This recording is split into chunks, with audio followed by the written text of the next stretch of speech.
5 berita terpopuler hari ini, Selasa 4 Agustus 2026 di Bloomberg Technos Flash 5. Berita pertama, kongsi Salim Nirwan Bakri atau BRMS terpojok oversupply emas.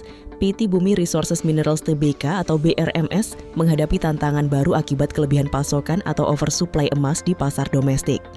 Kondisi ini terjadi setelah banyak eksportir mengalihkan penjualan emas ke pasar lokal seiring penerapan pungutan ekspor logam mulia, sehingga harga beli emas di dalam negeri ikut tertekan.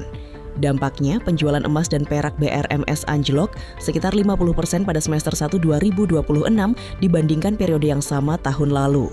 Berita kedua, menghitung kerugian Dapen Malaysia yang kena tipu e-fishery.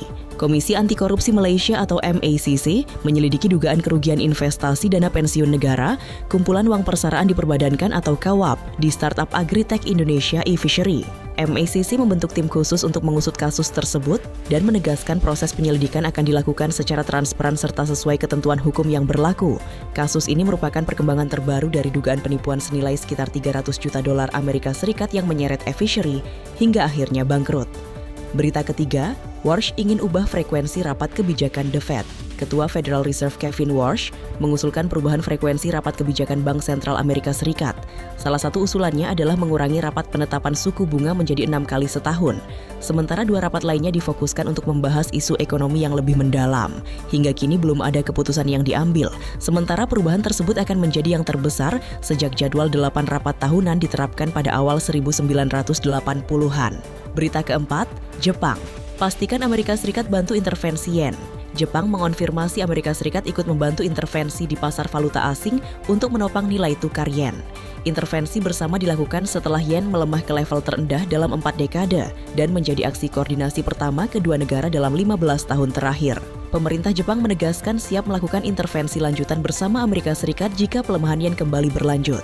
Berita kelima, defisit neraca dagang RI berlanjut, Juni 2026, 450 juta dolar Amerika Serikat. Badan Pusat Statistik melaporkan neraca perdagangan Indonesia kembali defisit sebesar 450 juta dolar Amerika Serikat pada Juni 2026, melanjutkan tren negatif setelah defisit pada bulan sebelumnya.